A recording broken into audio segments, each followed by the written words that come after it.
please remember to leave a like, a comment, share the video about, and if you haven't already, subscribe. Thank you.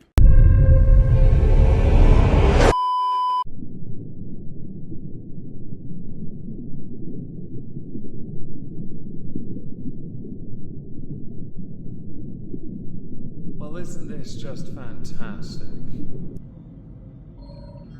Hello everyone, welcome back to another video. Today we're going to be revisiting somebody we haven't spoken of since 2023, an individual that rose to notoriety at an alarming rate that led to very, very big consequences for them. Their style of content involved IRL situations, whether it be walking up to white people and trying to bait them with racy comments and acting like gangster hoodlums at the same time, forcing those people to run away from them, asking them if they want to die, and then producing hair dye, whether it be taking over trains for a laugh, whether it be going into people's homes unannounced and walking out, escorted out of course, and apologising off camera, getting into people's cars when they're about to get into them claiming they're Ubers, or taking someone's dog under the guise of a kidnap which was later claimed to be staged, and of course running and or riding through supermarkets, malls, going through the staff areas and the store areas and escaping or getting caught. Westfield was one of their more popular haunts and they were banned. In fact, they've been banned from a fair few retailers in London. This ended up starting a bit of a movement and the individual in question got a cult following. They were known as Mizzy. If you remember that name, I've done videos before on this person, I will link them all down below. Mizzy's real name is Bakari Ogaro, and Bakari is currently in a position where they want to separate themselves from the art, as it were. The art from the artist, as you may know the term. Mizzy also liked to peddle this idea that the world lives in a matrix. Now, if you really break it down into a more philosophical debate, there is actually some validity to it. This would imply Mizzy is very intelligent. I'm not as convinced. It reminds me an awful lot of the more recent Avenged Sevenfold album, Life is But a Dream. If you give it a few listens, you'll realise the message is that the world is basically The Sims. Mizzy ended up getting sent to prison for a time, had been arrested so many times and is still to this day getting arrested on a regular basis because old videos are being resurfaced. And of course there is a legacy we need to discuss. The impact of an individual like Mizzy is that others will imitate. Imitation is often regarded as the highest form of flattery after all. This is not one of those times. Over on Twitter, Mizzy had put out a statement, and I want to go through that. No one will ever understand my journey fully. I went from being trending #1 in the UK to getting sectioned for 20 days to going to jail twice and still having to live with the consequences of my actions to this day. Keep reading. Finger arrow down. There are 4 images included. We'll get to those soon. I should point out, Mizzy was also given a social media ban, something which I do not support in the slightest. I can understand the impact of somebody who went on to commit what were perceived to be crimes, and they were arrested multiple times, given the equivalent to an ASBO, banned from multiple shops and stores and malls. But a social media ban as well, you are trying to erase that person's ability to live, akin to that of a social credit score, and I fully understand the Mizzy situation made it quite tricky, but I still never supported it. The shop ban is trickier, because if they're privately owned, that's down to the business, right? Public spaces, or banning people from public spaces, again feels akin to a social credit score, and I don't really fully support it. Continuing with the tweets. Police still be coming to my house to arrest me for old videos or stupid things I'd done in the past, and I'm still paying off thousands in fines I accumulated over the years. Going on all these TV shows and podcasts makes you feel unstoppable. So some points from this. The fines, unfortunate. I hope you have a debt management plan if you are struggling to get by, but they are a part of the consequence of your actions. Some were pranks and some were staged. Obviously, a lot of that content is now lost with the context because you got yeeted off TikTok multiple times. So people will happily use it against you as if it is verifiably fact now, framing an argument a certain way. But I do remember covering it,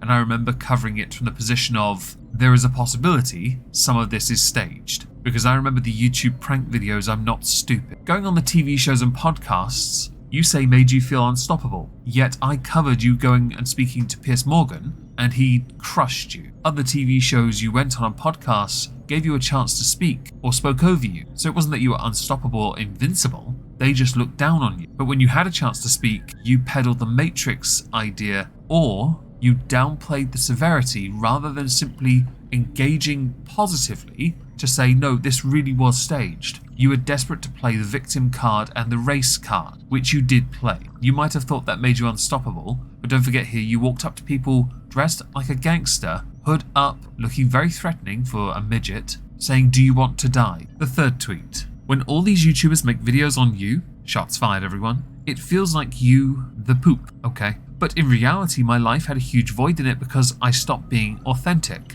and started to ride the clout bandwagon, which made me lose what I had when I first started social media at 8, my creativity. Apparently around that time you also lost a parent. You should not have been on social media at 8 years old. Most social media platforms have rules about that, and I'm fully in favour of creativity and letting people express themselves. However, when it comes to the online space, you shouldn't be on it until the terms of service say you're allowed on it. There is much in the way of criticism that can in fact be rightfully levied at those that raised you or did not raise you. You say that there was a void in it because you stopped being authentic. That's often the case with the young people. We learnt this lesson with child actors. The curse of the child actor is a well-known established theory and kind of proven at this point. Certainly those from the 60s, 70s, 80s, 90s, some from the noughties and not so many these days. It's diminished but it's still there and present. Those that grew up in fame, famous, celebrity status liked, yes, before they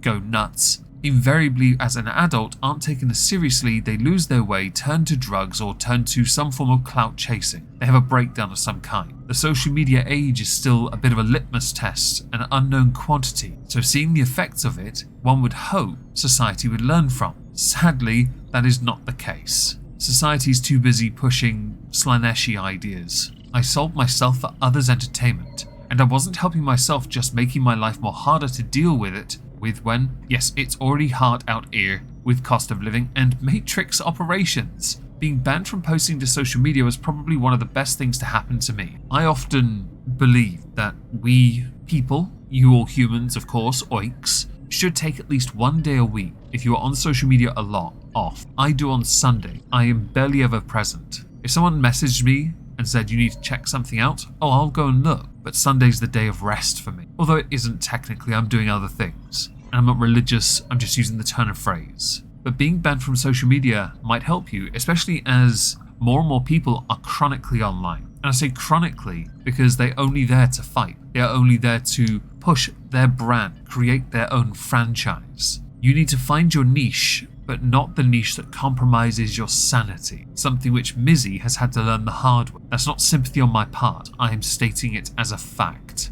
That insanity has cost Mizzy tens of thousands in fines, and time in prison, which isn't a flex or a brag in the slightest. Continuing though, because it gave me time to realise what I was doing was unacceptable, and that I couldn't get away with it for any longer, and the only people I'm hurting is myself, my child, and my mum. This is where many in your replies really start to hammer you, because you should have thought of them if they mattered to you sooner, but it took a real sharp shock to the system to effect that change. Your ego was the problem. I will stand by my lack of being okay with the punishment, because the punishment was quite strong, especially when a slap to the face could have been done sooner. This symbolises a new era in my life, a period where I can grow and flourish personally, so I can never make the same mistakes I did in the past. So far so good. I take no issue with one learning from their mistakes, and of course if you're not in the online space being poison, especially that. Alongside construction,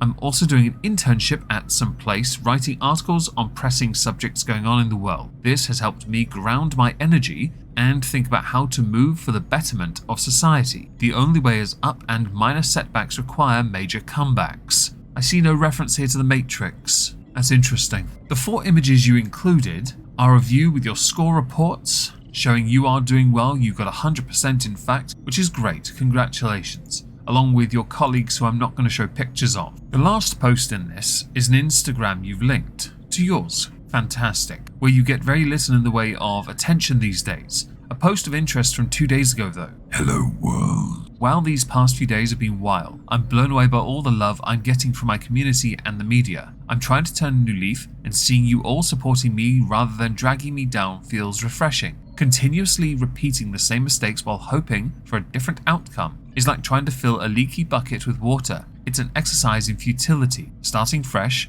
I'm all for beginning good vibes into the world. I've learned to move on from my past and embrace a positive new beginning. Your hype keeps me going strong and helps me make real power moves, including some BBC interview as well. The funny thing is, while on the Instagram post, here or there, a lot of positivity, I earlier mentioned the tweets, not so much. Some Crimea River, some saying what you did to that family was unforgivable, shove your X Factor sob story, me, delete your social media and disappear, you deserve everything bad that's ever happened to you. You still posting things online only shows you haven't learnt a thing. No one wants to understand your journey, no one cares. Something Mizzy should fully understand living in London, where no one cares about anyone ever. It's London after all, it's where we send the apathy. My view on Mizzy going forward is Mizzy, do your own thing. I don't really care. Perhaps don't post pictures on your Instagram of you holding your child by their ankle upside down. They are a toddler after all, and that one will get you into trouble. If you go to the Instagram, you'll see the picture. I'm not showing it in this video. I don't believe in the idea of everyone deserves a second chance, because deserves means entitled in a way. I prefer to think of it more as everyone should have the opportunity to try and earn that chance, because you shouldn't just be given a second chance, a last chance, any chance. I firmly believe you earn it. Mizzy apparently is earning something in a way, and because they are no longer as present in the online space as they once were, it is unlikely they're ever going to attain any real modicum of success as the person that turned over a new leaf. Come to me and I will show you the Mizzy pill. On that note, Mizzy's legacy. Funny that somebody's been dubbed the female Mizzy wannabe because they've been recording themselves punching people at random on London tubes and in supermarkets. Your legacy is apparently anyone else recording themselves for clout, doing something dumb. I keenly await one to be dubbed Mizzy the 3rd, 4th, 5th, 6th and so on. Of course, I do not believe in guilt by association, no. But what your impact on social media was in such a short space of time was one of chaos. You attribute it down to your clout-chasing mentality and fighting against the Matrix. Reality is often a bit simpler than that, so you might want to revisit your thought process when you make those arguments, if you ever do again. I guess this is the part where I say good luck, yeah? As I have, unless you feature in the news again for doing something stupid, no valid reason to go near you ever again.